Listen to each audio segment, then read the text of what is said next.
واغفر لنا ما مضى يا واسع الكرم يا رب بالمصطفى بلغ مقاصدنا واغفر لنا ما مضى يا واسع الكرم يا أكرم الخلق ما لمن ألوذ به سواك عند حلول الحادث العامم يا رب بالمصطفى بلغ مقاصدنا واغفر لنا ما مضى يا واسع الكرم ولن يضيق رسول الله جاهك بي إذ الكريم تجلى باسم منتقم يا رب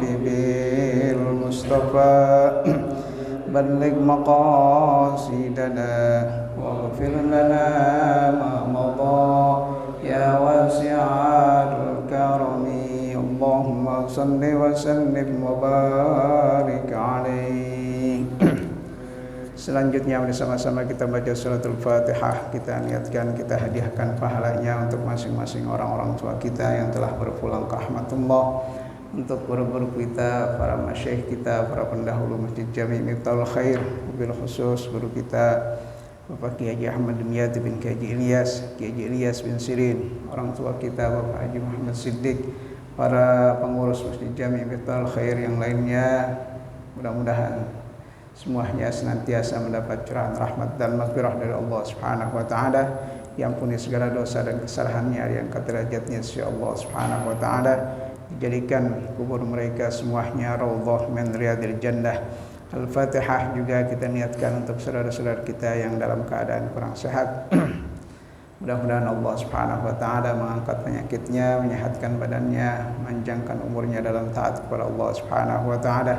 Juga Al-Fatihah kita niatkan untuk keluarga kita, anak cucu kita yang masih pada belajar. Mudah-mudahan Allah Subhanahu wa taala senantiasa memberikan futuhal arifin, menjadikan mereka semuanya anak-anak yang sholihin sholihat, yang berbakti kepada kedua orang tuanya, berbakti kepada agamanya, berbakti kepada nusa dan bangsanya. Ala hadhihi niyyah wa kullu niyatin shalihah. Wa ila hadratin Nabi Mustafa Rasulullah sallallahu alaihi wasallam. Al-Fatihah. A'udzu billahi minasyaitonir rajim. Bismillahirrahmanirrahim. Alhamdulillahi rabbil alamin, rahmanir rahim, maliki yaumiddin. Iyyaka na'budu wa iyyaka nasta'in. Ihdinas siratal mustaqim. Siratal ladzina an'amta 'alaihim ghairil maghdubi 'alaihim waladdallin. Amin. Ya, kita masih dalam bab bayan mahabbatillah lil 'abd wa ma'naha. Ya, cinta Allah Subhanahu wa taala kepada hambanya dan makna dari cinta tersebut.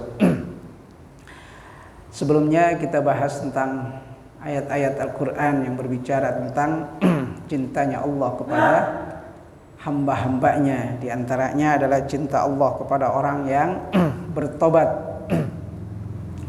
Orang yang bertobat artinya orang yang membersihkan dirinya dari dosa. Ya. Kemudian ada juga ayat yang menyebutkan bahwa Allah Subhanahu wa taala cinta kepada hamba-hambanya yang selalu suci dari hadas, ya, besar ataupun hadas kecil, ataupun bersuci dalam artian menanggalkan atau membersihkan dari najis ataupun kotoran dengan mandi, ya. Kemudian ada kelompok yang Allah Subhanahu wa taala mencintainya, yaitu orang-orang yang berjihad di jalan Allah Subhanahu wa taala, ya.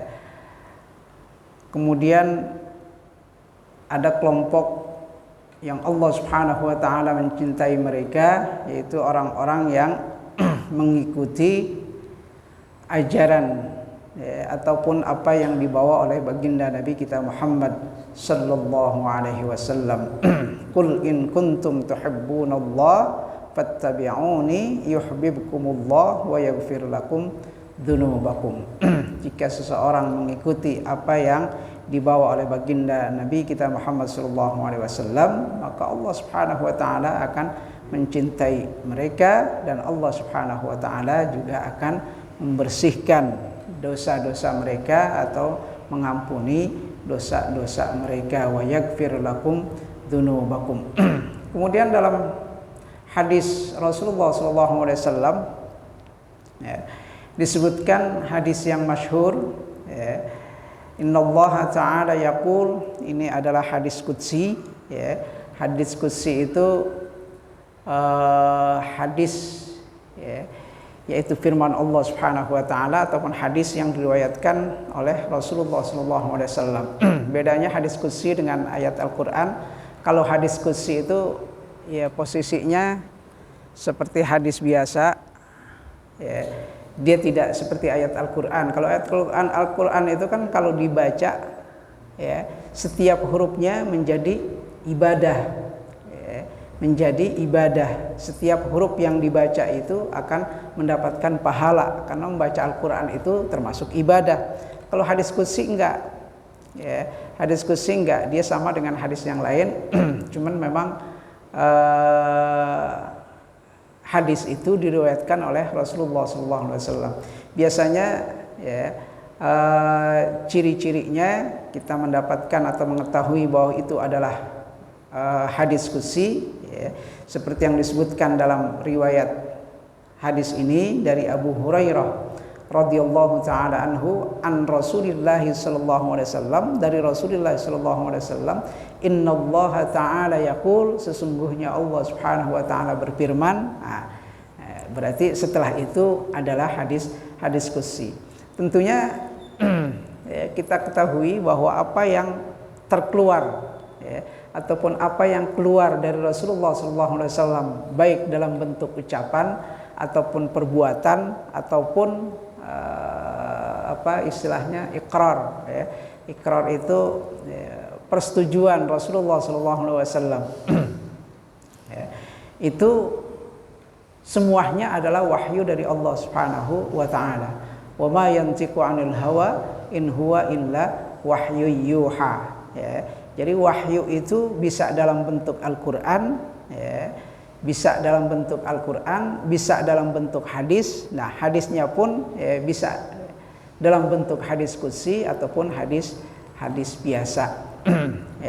Hadis biasa. Artinya kalau hadis qudsi ini sama dengan, kalau periwayatannya sama dengan hadis-hadis yang lain. Artinya riwayat ahad itu artinya diriwayatkan dari Rasulullah kemudian ke sahabat dan seterusnya. Kalau Al-Qur'an itu periwayatannya secara mutawatir. Kalau mutawatir itu artinya dalam jumlah banyak orang itu meriwayatkan dalam riwayat yang sama. Al-Qur'an itu istilahnya riwayatnya mutawatir. Dia harus diriwayatkan oleh bukan cuma satu orang, tapi yang semua sahabat itu meriwayatkan Al-Qur'an seperti itu. Itu. Nah, hadis ini adalah hadis qudsi. Innallaha ta'ala yaqul, bahwa Allah Subhanahu wa taala berfirman, ma yazalu 'abdi yataqarrabu ilayya bin nawafil hatta uhibbuhu. Tidaklah seorang hamba mendekatkan dirinya kepadaku dengan amalan-amalan sunnah, an-nawafil, amalan-amalan sunnah, hatta uhibbahu, sehingga aku mencintainya. Artinya datangnya cinta Allah Subhanahu wa taala karena hamba itu setelah dia menjalankan kewajibannya, jadi yataqarrab ilayya bin nawafil, bukan berarti yang wajib ditinggalin kemudian dikerjain nawafilnya, yang sunnahnya enggak.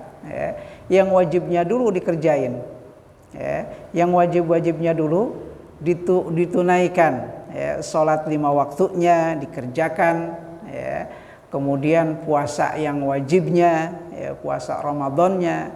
Jangan puasa yang sunnah dikejar, sementara puasa yang wajib ditinggalkan. Itu enggak mungkin kalau hal itu dijadikan sebagai alat untuk mendekatkan diri kepada Allah Subhanahu wa taala. Jadi kalau Allah Subhanahu wa taala dalam hadis qudsi ini menyebutkan bahwa seorang hamba bisa saja dia mendekatkan diri kepada Allah dengan amalan-amalan yang sunnah, ya, tentunya setelah dia menunaikan yang fardunya, yang wajibnya, ya.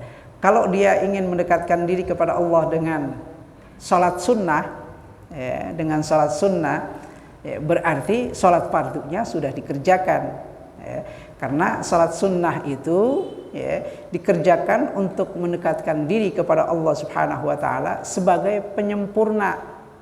Artinya untuk menyempurnakan, ya, setelah menjalankan yang wajib-wajib.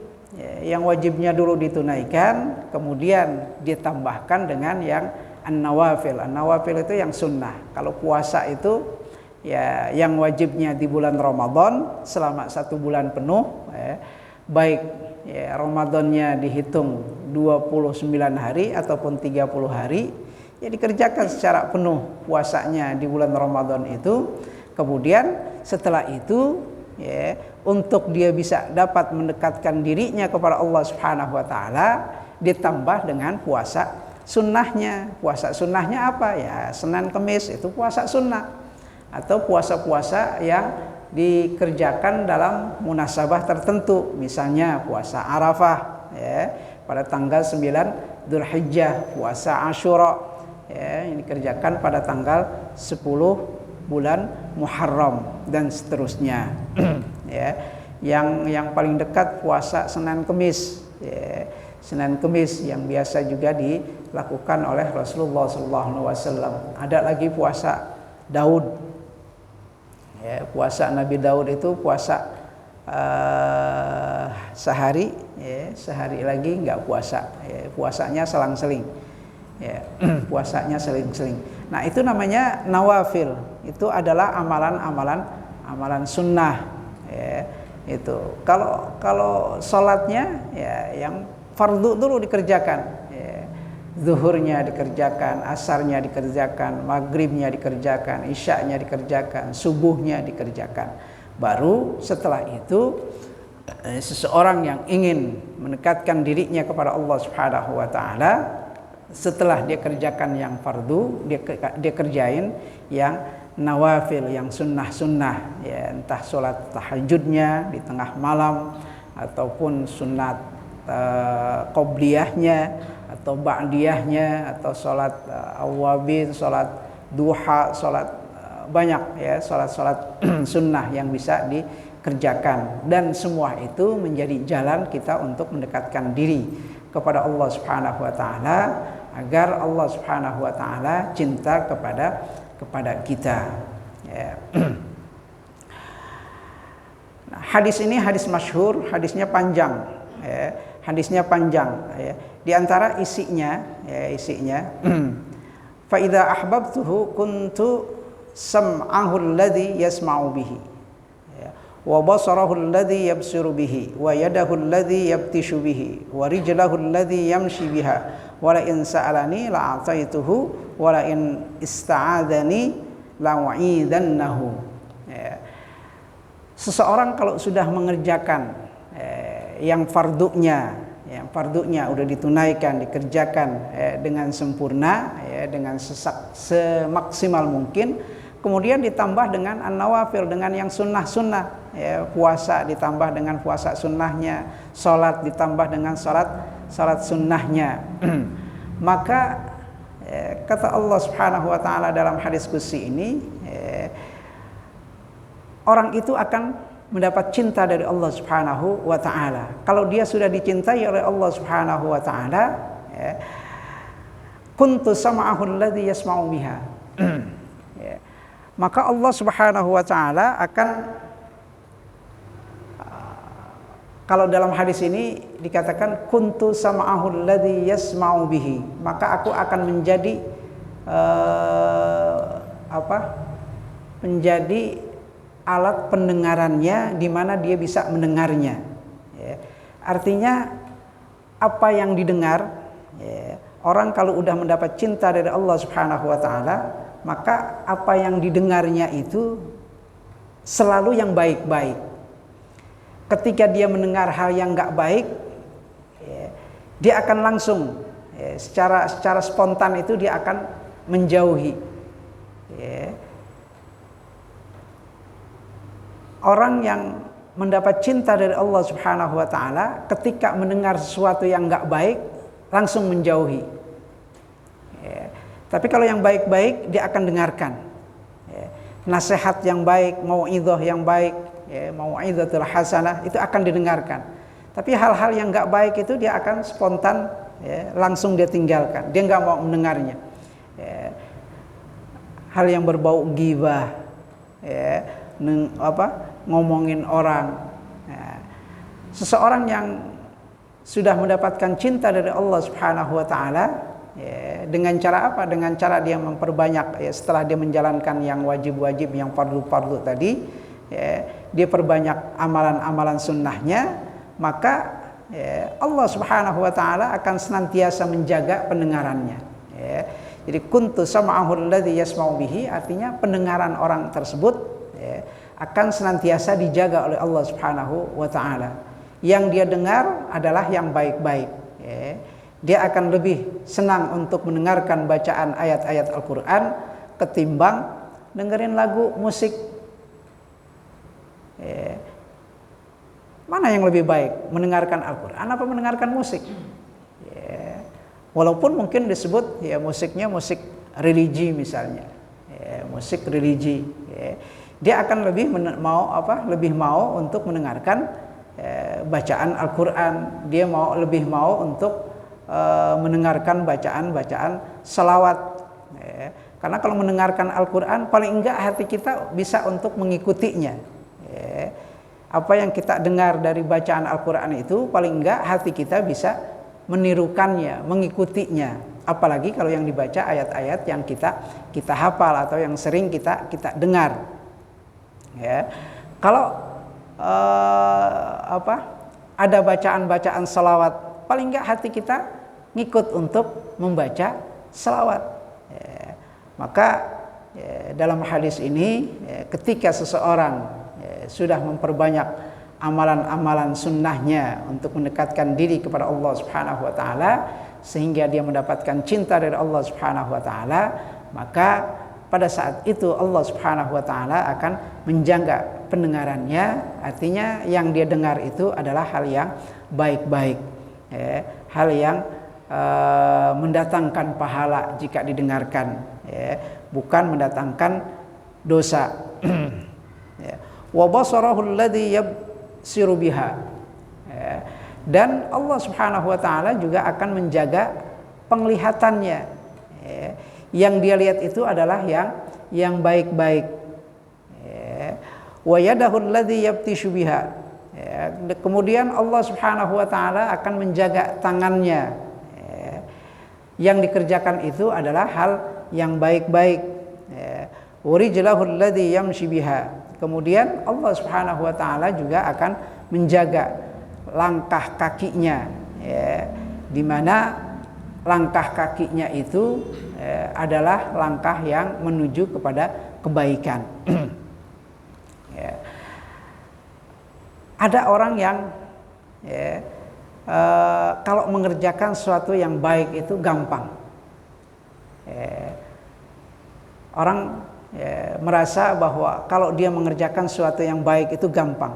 Ya, tentunya mungkin ini makna dari hadis ini. Ya, jadi, ya, mungkin orang itu sudah mendapatkan cinta dari Allah Subhanahu wa taala karena, ya, setelah dia memenuhi atau menjalankan apa yang menjadi kewajibannya ditambah dengan yang sunnah-sunnah sehingga dia mendapatkan cinta dari Allah Subhanahu wa taala sehingga hidupnya itu, ya, dimudahkan oleh Allah Subhanahu wa taala, ya, untuk melangkahkan kaki, ya, dari rumah ke masjid, ya, untuk menunaikan salat berjamaah itu gampang.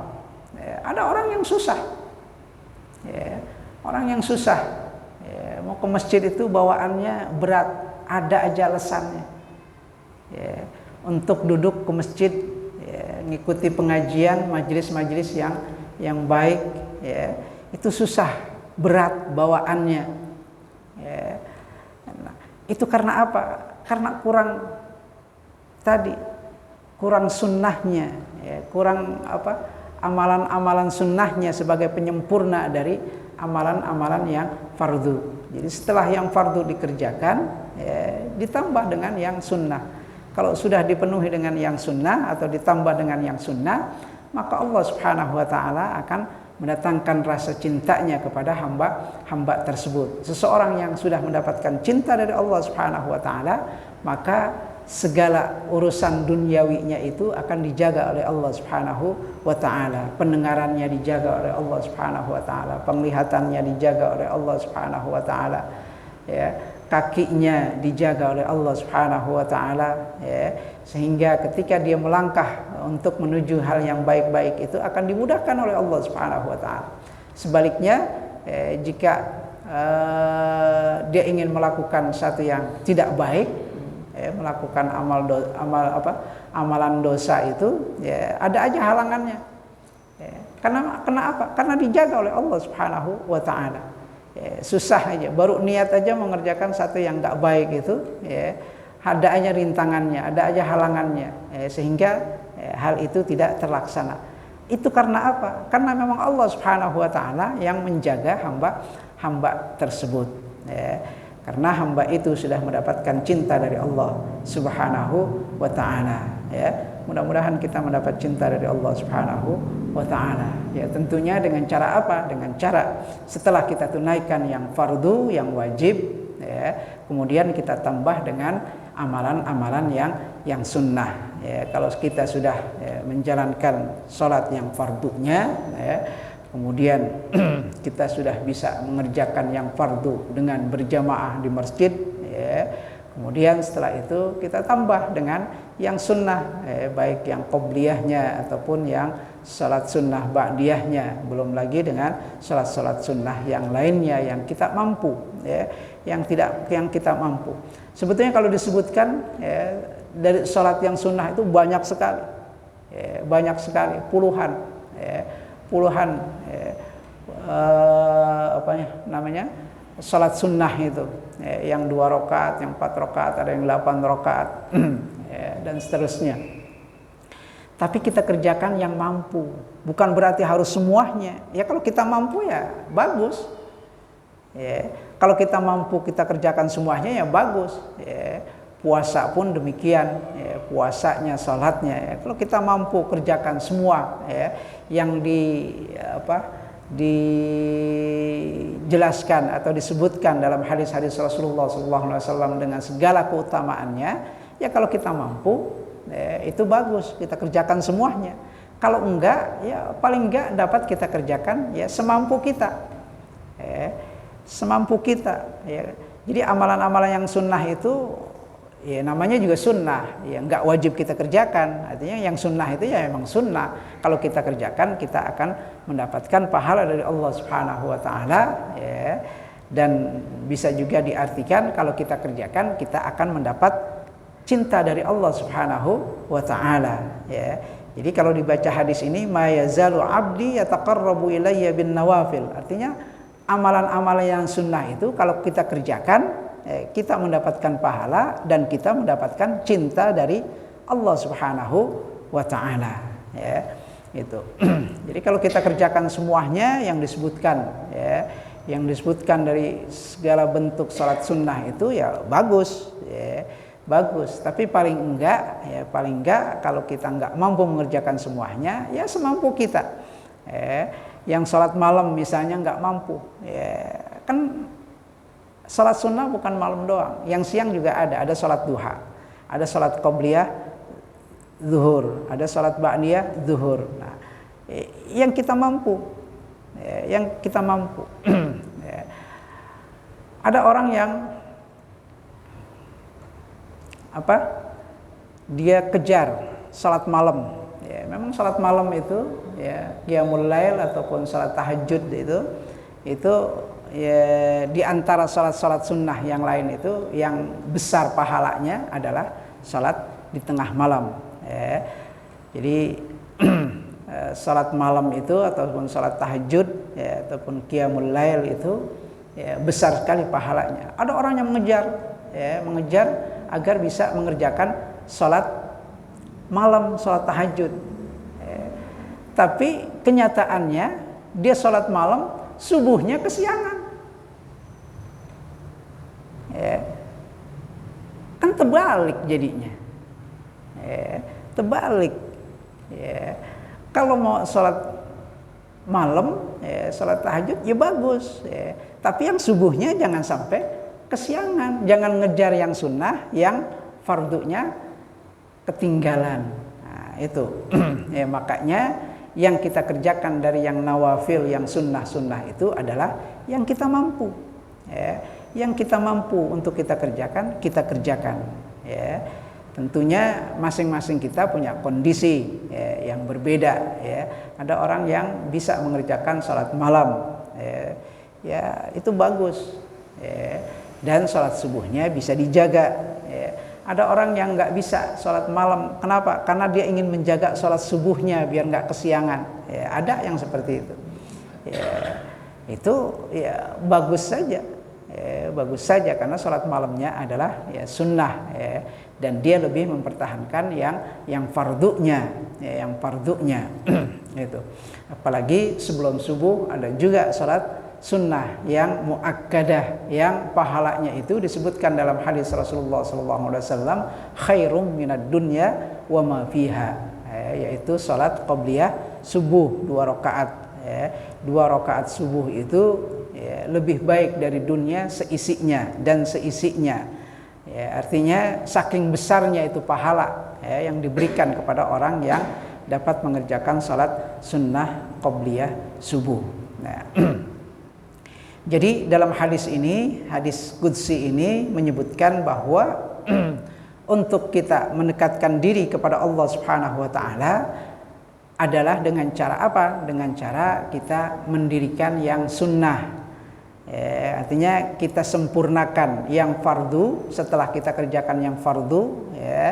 Kalau sholat itu sholat yang fardu yang 5 waktu. Kalau puasa yang fardu yang di bulan Ramadan. Setelah itu kita tambah dengan amalan-amalan sunnah. Kalau kita tambah dengan amalan-amalan sunnah, tentunya itu yang akan mendatangkan cinta Allah Subhanahu wa taala kepada kita. Hatta uhibbahu. Kemudian hadis selanjutnya, dari tanda cinta Allah Subhanahu wa taala kepada hambanya itu adalah hadis Rasulullah sallallahu alaihi wasallam, innallaha idza ahabba 'abdan ibtalahu. Hadis hasan, akhrajahu at-Tirmidzi wa Ibnu Majah. Hadis yang menyebutkan innallaha idza habba 'abdan, sesungguhnya Allah Subhanahu wa taala jika mencintai hambanya itu dia akan mengujinya, ibtalahu.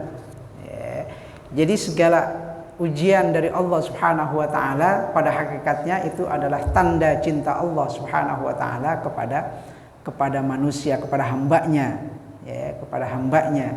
Jangan ujian itu kita anggap sebagai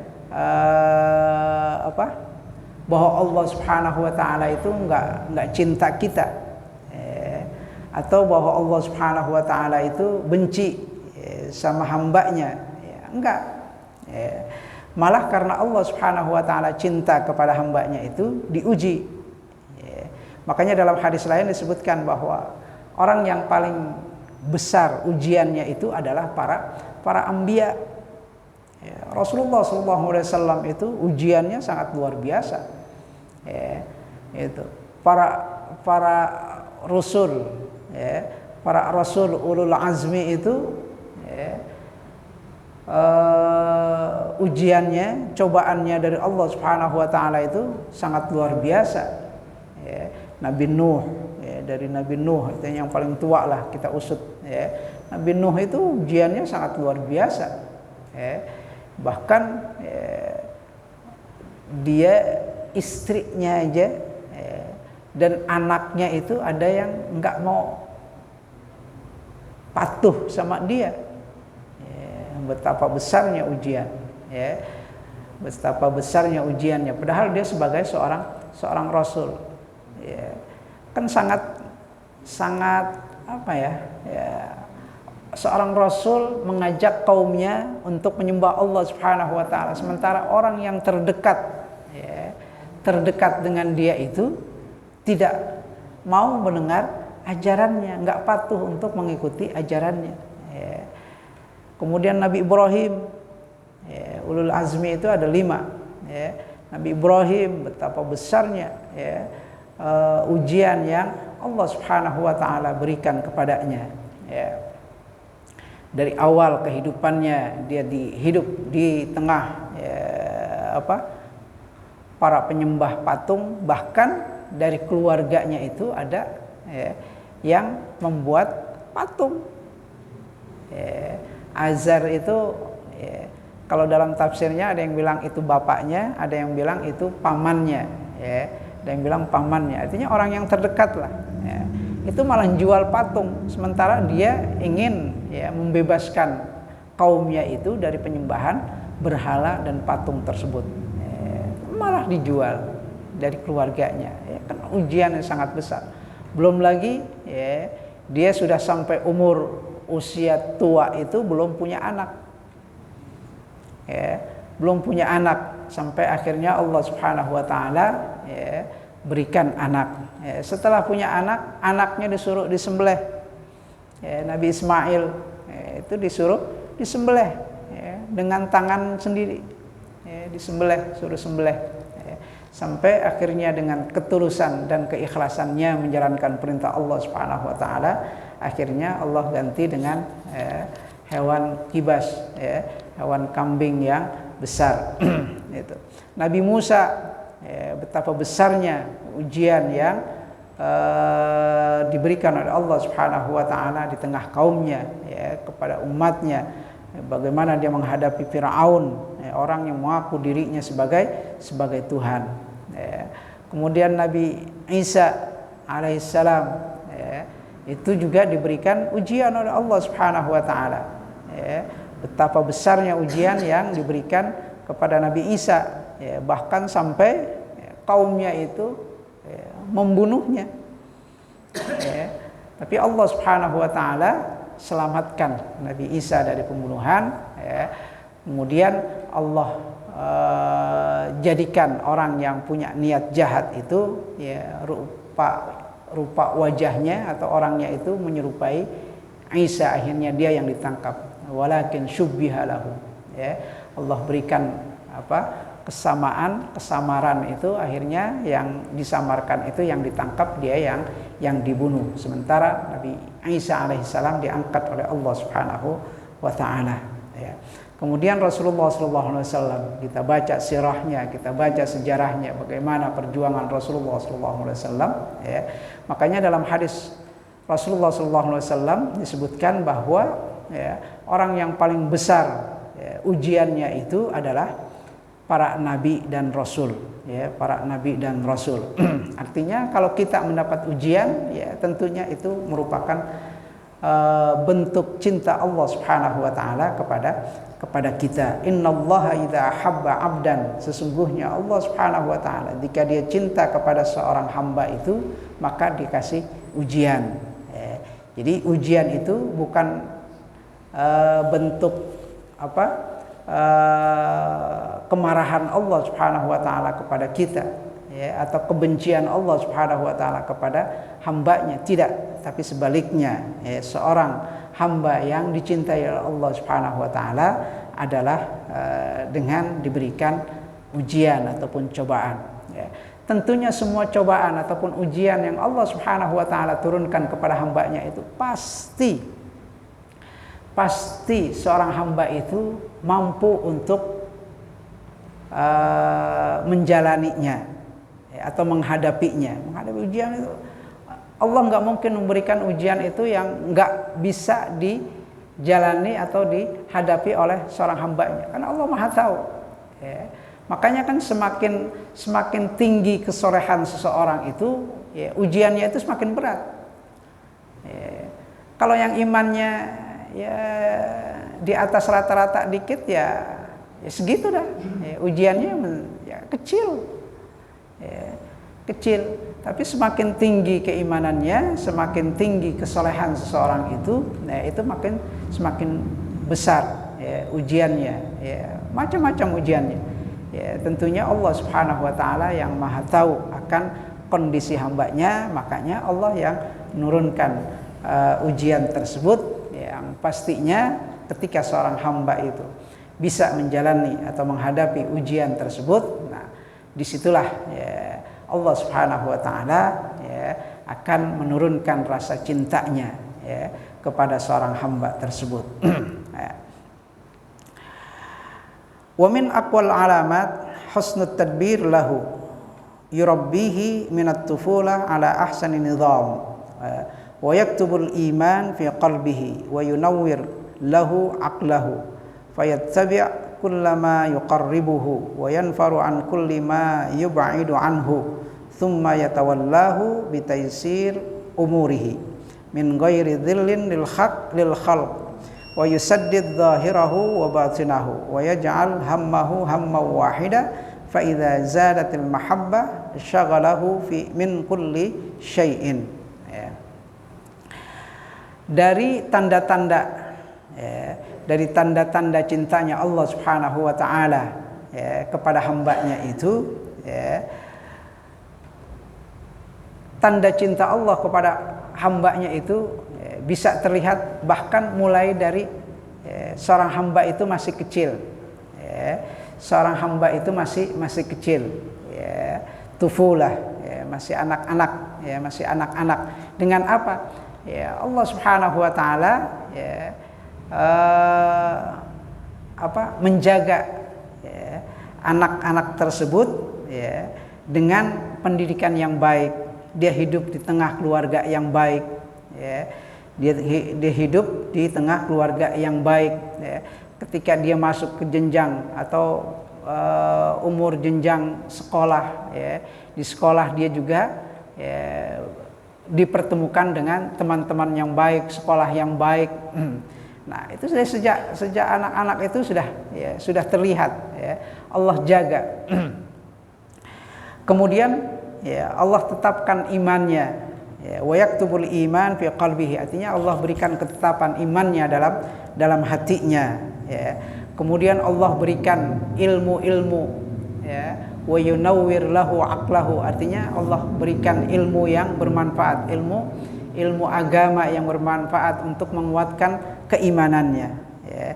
Sehingga ya, apa yang dia ikuti ya, apa yang dia ikuti jalannya itu adalah jalan yang baik, yang mendekatkan diri kepada Allah Subhanahu wa taala. Kemudian hal-hal yang tidak baik ya, wa yunfir an kulli ma yub'idu anhu ya.